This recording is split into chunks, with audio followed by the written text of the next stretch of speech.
The book is about a time in a child's life when hope and happiness all just like fades away. Okay, it happens very often in times of life, and this particular one is during the pandemic. This particular story is set in the pandemic, which is a time when when I can't even put in the past tense because we're still going through it.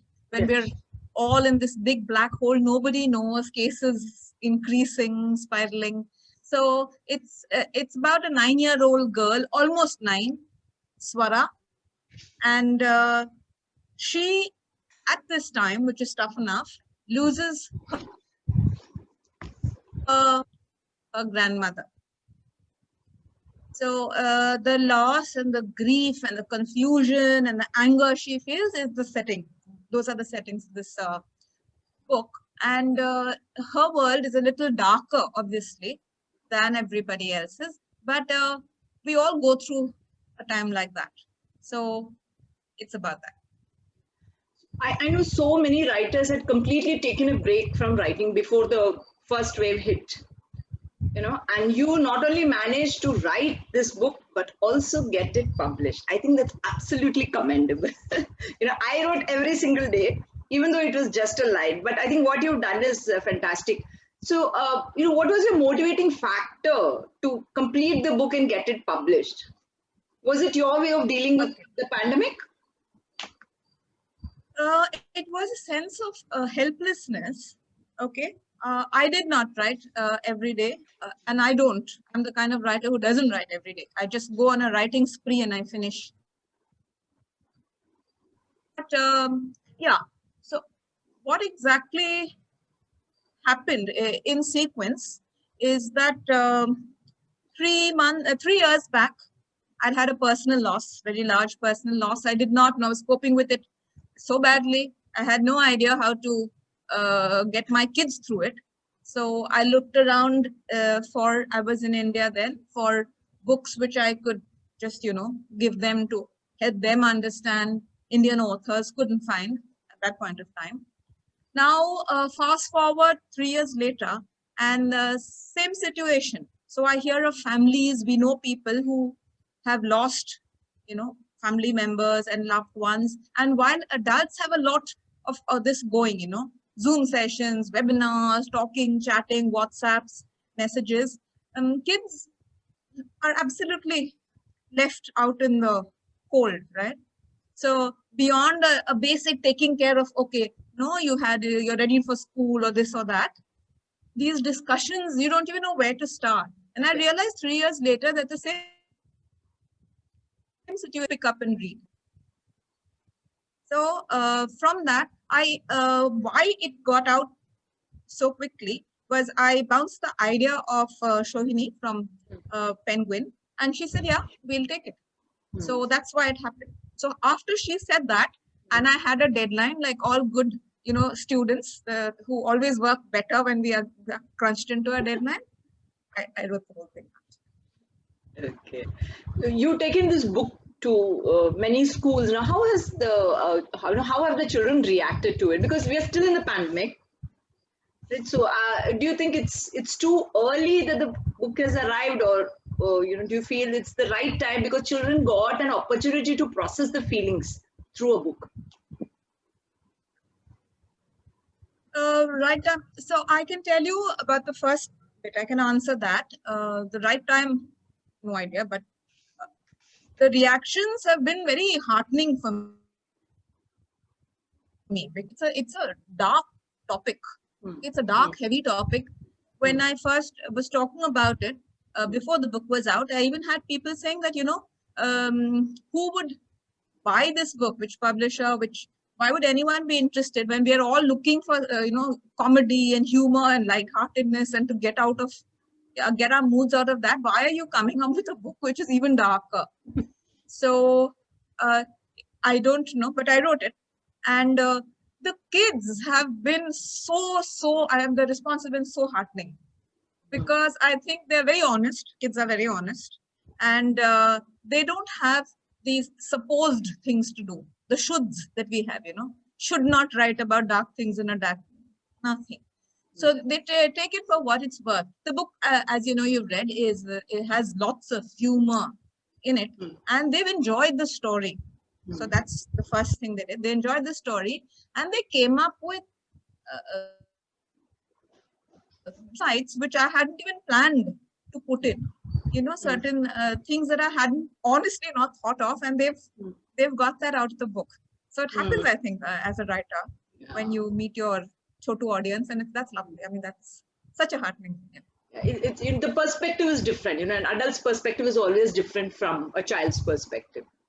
Yeah.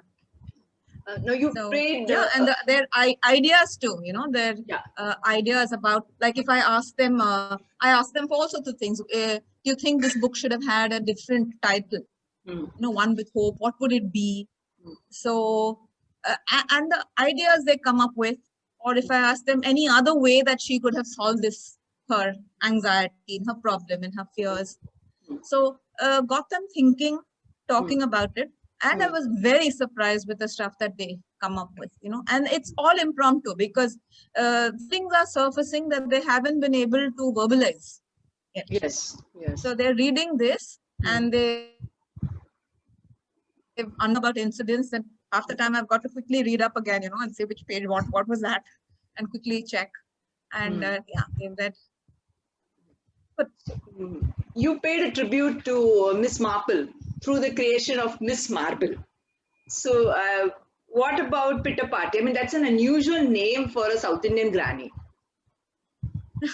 Yeah.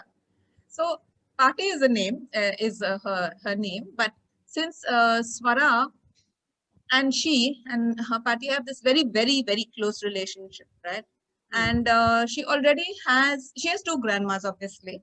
And this one allows her, you can see that there is something behind the name which has allowed for this, you know, disrespect almost of changing an elderly person's name. So with the kind of rhyming that they both used to do, and the sing songs and the fun and the relationship, the rapport that they had. So Pitta Party is a kind of a rhyme. It's like the rain. So it's something, and as usual, as always, we get our inspiration somewhat from, I've seen the kind of nicknames that kids have for others. So it's taken from things like, so my boys, for example, used to call my mother Tapita. Okay. Now this is no name, it has nothing. It comes from nowhere, it has no meaning, not in any language. But one day she had this book of the Maneka Gandhi book she found, and she looked up the name, and it means beaten gold. So she was very proud of it.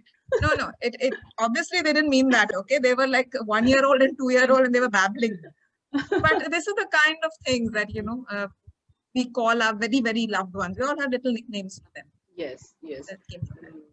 So you know, the ghostly dancing lights which appear in the book, was it like you were having a cup of tea and looking out the window and I said, yes, I can read this into a book? Was it a newspaper cutting or something you heard? What triggered you to, you know, blend this into the into a story? Interesting. I've never been asked that. I'm a bit of an eavesdropper, and you know, I like to look in on other people's lives, and I've been obsessed with these little lit up windows that I've always lived in apartments, for example, even here in Singapore in a condo, where across you can see little golden windows, and in that, so a slice of life happening. As I brought into the book, somebody's watching TV, someone's eating, someone's fighting. So once at 1 in the morning, I woke up and I saw a father walking his baby. Threw me back to those days when, you know, the kid wouldn't sleep, and you take the baby and you'd walk around.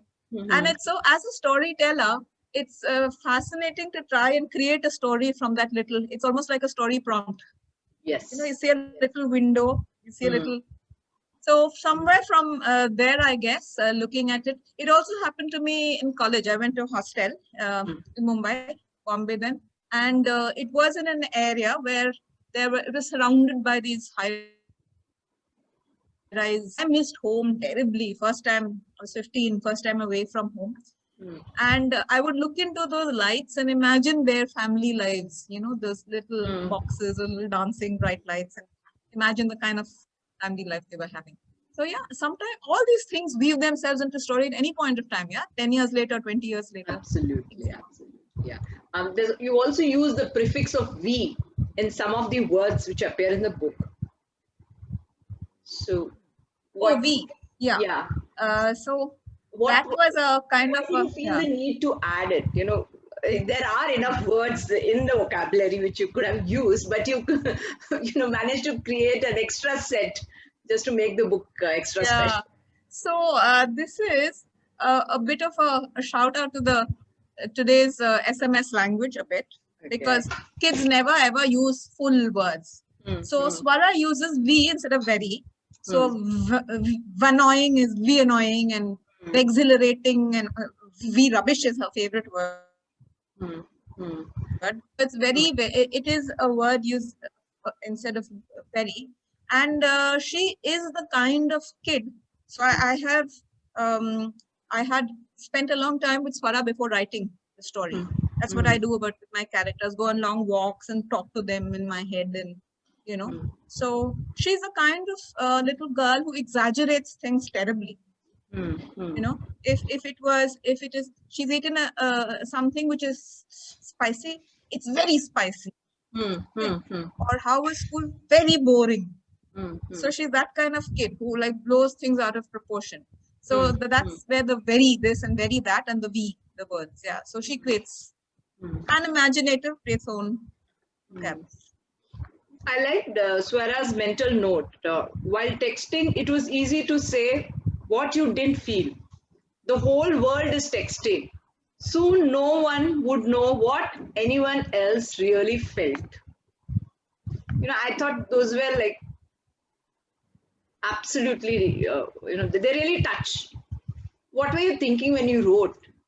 Was it coming from That's true, isn't it? Voice you captured it? Yeah. Yeah. So where it's coming from, we are communicating a whole lot more. It's very easy to send a message, right? Technology makes it so that it's very easy to pick up a phone and just send a message. And you know, I had written in one of my columns, newspaper columns, I had written this spoof, obviously, satire on messaging. And in group messages, if you're part of a large, say, class group or a building group or something like that, you'll notice that people aren't really listening. They're not really reading, and they're not bothered about what the other person's saying. So there will be things like, you know, so-and-so, this person passed away, and 5 messages earlier, there would have been someone's birthday. So someone's passed away, next message will be, oh, what lovely news, or happy news, many happy returns of the day. Yeah, the tone kind of gets... Oh, we are reaching out more and communicating more. Yeah, I don't know if the sensitivity is there. The kind of, you know, I've seen people on the phone, watching TV, on the phone, in a conversation, on the phone, you know, doing all sorts of things. So the kind of time we give to actually communicating with or talking to somebody else is only a bit, a fraction of our mind. And in that fraction of our mind, we really don't want to open up. So we can say anything. I mean, we don't want to even text it out. There are emojis. Yes. Right? Which say things that we want. But nowhere are we really putting in what we feel, unless, you know, it's less and less possible, the way we do when we sit across a table and talk to each other. So the kids, the characters in your book have a post-midnight adventure. You know, keeping a watch and all that. Was that something from your childhood, or you just created it for the story? Because it seems, you know, is it possible? I kept thinking, you know, that children actually manage to hoodwink their parents and stay awake to do so much of, you know. So when not so much from my childhood, because it was there was no technology of this sort, right? We couldn't, no cell phones to Oh God, am I giving away my ancient dinosaur age? Anyway, so, but it is very much a possibility, be much as what I would say today, because that happens when the intercom rings. It is always one of the kids. It's never for the adults in the house, and there is a conversation till the point when they get their own phones, and then even the intercom is not needed. So there's a, I've heard, especially, I don't have daughters, but I've heard moms of girls complain that they spend the whole day in school together, and the minute they come back to talk to their families, but they're sitting and again. So what are they talking about? What have they got so much to say? So in this scenario, kids planning, and hoodwinking their parents, and all they have to do really is on that device, talk to each other. Very, very, very possible. As scary as that sounds. They plan. My boys plan their own outings. They plan what time they'll go down. I sometimes wonder what we did when we didn't have all these options. 4:45, I will see you at the basketball court. So what did we do earlier? I'm wondering. We just landed up downstairs. Yeah, right? we just landed up. We just knew when it was time to go and when it was time to come. Yeah, and we just went. And we'd hang out till someone else showed up, and then that's the way it was. The time was plenty, so we were not bound by the minutes.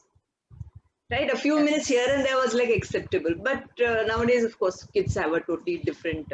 Yes, so they're very good at the strategizing about what they'll do and who will bring the football and all via devices. I guess you brought up another point. I was telling you, right? I get insights from readers which I didn't plan on. This is quite a commentary on the way things were and the way things are now. The way that gadgetry and devices have changed the lives of kids. When you've done school visits, what have the kids told about the fears? Because this book kind of it brings out the fears of children, adults, and then different kinds of kids with different kinds of fears, right? So what was their reaction? They were like spot on, or you missed this, or do I just feel you've opened my head and seen what I'm thinking? Yeah, a lot of that. I did talk to kids, parents, counselors before I wrote it. Not before, while I was writing it. For those portions, and they're largely the fears are ambiguous. They're this they cannot really articulate a fear the way we can, So it is, and it's very visceral. It's very physical. It is, what if I don't see this friend again? What if I cannot go down to play? What if my dad is going out and he catches it and falls ill? It's and it's quite a lot of it is self-centered.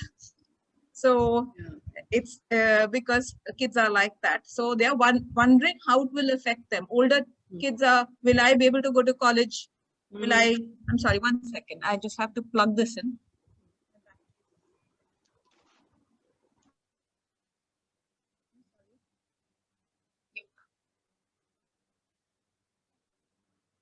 So how they reacted to the book in sessions, some teachers have actually got kids to read those portions out and then to discuss it. Okay. There are some new things that I learned which are quite disturbing. Okay. Because after the book was out, new things have come in, like a second wave and a third wave, vaccines, all that happened after the book was out. And what's disturbing is kids seem to have got the cynicism that adults have. They seem to have lost that bit of hoping and wondering, the excitement of wondering what will happen, when will this all end, within a year. Now they sound quite jaded, which is sad. They're like, this is what happened. And they have all this data and statistics, and that, this was how it happened. It's causing blood clots. So a lot of kids love blood and gore, but this is what happens. So that's a disturbing trend because the whole idea of allowing them hope, and they themselves seem to find it's narrowing down. You interacted with counselors while writing this book. So the two characters, Swara and her brother, process the grief in different ways. So is that is there a difference between in the way children process grief? I mean, is it a gender thing that girls are more emotional than boys, or is that like it depends on the personality of the child as to how they react to the grief? So right at the beginning, I'd say there are three factors. The first three factors, one is the personality, as you brought out, an extroverted, a person who will talk about it, which is true for us too, right? We have people who will just withdraw when there's grief among adults. So there's a personality. As you said, there's the gender, whether it's a girl, because girls are encouraged to be emotional and are stereotyped as being emotional. Boys are told boys don't cry. For a variety of things, not this. And the third factor is the age. So when kids are younger, this is what the counselor explained to me, and they have loss, okay, the death of a family member, they are very worried about their immediate things, like who will take me to school is a big thing. That person took me to school. Or if that person made their breakfast, when will she return? Where has she gone? So the concept of just leaving is not very clear. So they're very immediate physical things when they're small. They're now practical things.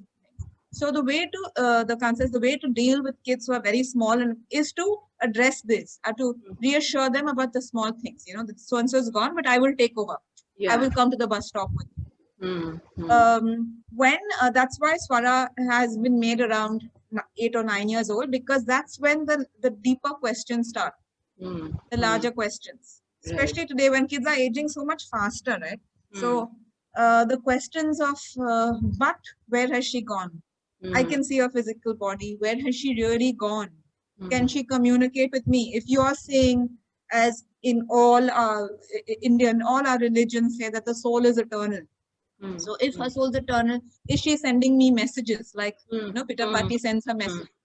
Should communication stop just because if she continues to live on somewhere else in some other form? Where is she? So at around 8 or 9, those questions come up, and those are much deeper, and those questions are hardly ever addressed by parents or caregivers. We so wrapped up in our own. Yeah, no, we don't know how to deal with it, because we've not had that experience of processing it, in a different way. Every generation deals it in its own way. So, we think because this is the way we dealt, this is the way our children should deal it too. But, there's a difference, because every individual is different, and needs have to be met in a different manner. Yeah. So even not just the children, as you said, every individual. So Swara's mother, for example, who's lost her own mother, cannot cry, as in there's that bit in the book where she cannot admit that she's crying. Whenever she's crying, she says it's the onions or it's soap in my eyes. But she cannot really admit that she's crying or that she's weak, because she thinks that's the way to behave in front of her child. But that, according to counselors, is just the opposite of what we are supposed to do, because we are supposed to show our vulnerability and give kids an example, and we do feel deeply, but that that life goes on. That is part of it. Yeah. So in your last two books, When the World Went Dark and The Flyaway Boy, I find two recurring themes. One is the sibling bond, right? And the second is the academic pressure. Of course, through The Flyaway Boy, you dedicated an entire book to, what academic pressure is, and, different ways people deal with it. So is that, why are these themes recurring in your book? Why do you think? I mean, is that I know you got teenage sons. So somewhere does that come Is that why it's coming? You see something which is kind of, or do you think, that sibling bond, because that's breaking, because as people get more involved in the gadgets, the bonding isn't happening. I mean, kids don't even take their siblings to play. So it's like putting the emphasis on family values and family bonding. I mean, I want to know. Yeah, that's again a very completely new perspective that people, children and readers have responded to Swara and Rishi's bond, but I've not been asked this question this directly as a theme. Now that you brought it up, I'll take the sibling bond They first. haven't read The Flyaway Boy, so show the book. I have read both your books, so I know what's happening. Yeah. I'll talk about this more, The Flyaway Boy.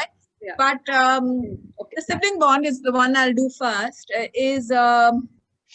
Here there is Rishi and Swara, with Rishi's older brother, Swara's younger. This has Kabir and Kavni. Kavni is the older sister. And so surprisingly, that you say that it's a theme. I'm wondering now myself, because I'm an only child. I didn't have siblings. I was brought up with many cousins, but so maybe there is something in me that really appreciates it, really very values that. And I remember saying to my hubby and my friends and all, I'm going to have 0 kids or 2, nothing, not 1. So yeah, there is I do think that it's very special, not having had one myself, but I see my boys and I know that they are united against us. Right from the start. They can scrap, but who did this? There is silence. They will not tell on each other ever.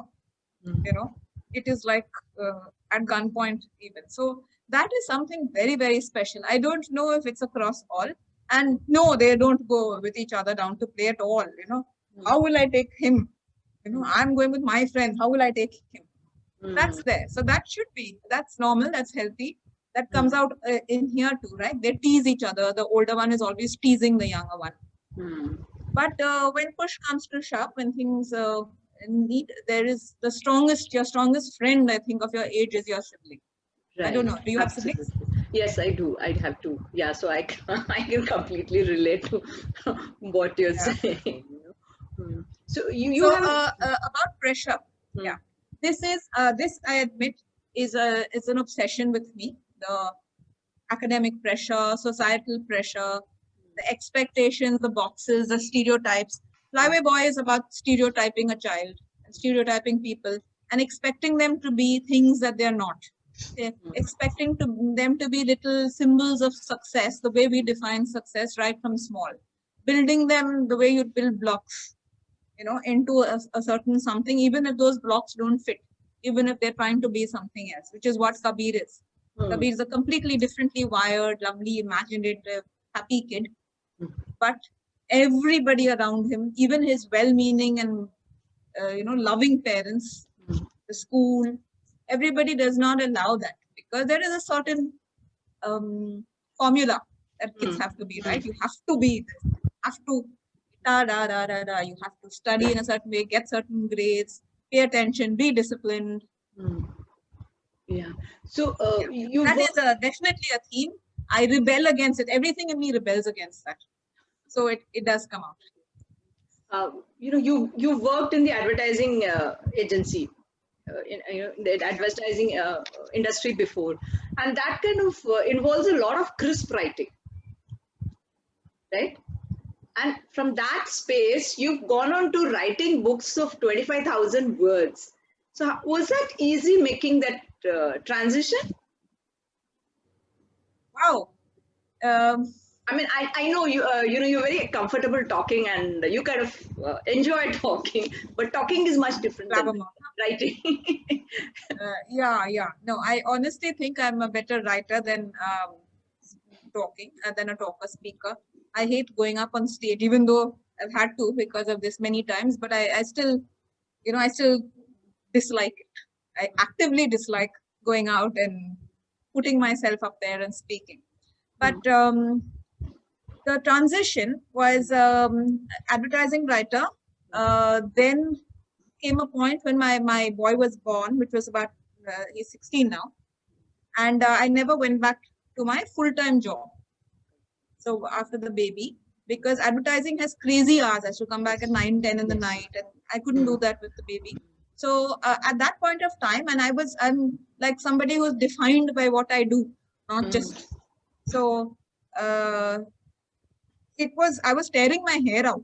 Now, besides it falling out naturally because of the childbirth and all that, it was literally, a time when I said, oh my God, there's this little crying, bawling thing from both ends, leaking and feeding and all this. And I was tied to him all through the day and night. That's when I started blogging about exactly this, the frustrations. And to my surprise, lots of hands went up and saying that this is me, yeah, I know, I feel this. Through that came a column, a parenting column with Good Housekeeping. And it was on parenting. And I was laughing, everyone around me was laughing because we all considered me one of the worst possible examples of, momhood. But that happened for 2.5 years or so. So the transition was gradual. I went into writing articles and writing for different magazines that came in. And then the first book. Right. So by then I had editors helping me on longer forms. So the first book was actually The Spy Who Lost Her Head, which is for adults. Right. 70,000 words. Oh God. So that's huge. Yeah. Right. So yeah, quite a jump. You've written a series of books before Flyaway Boy, right? And that's also realistic fiction. You have those books? No, totally, completely the opposite.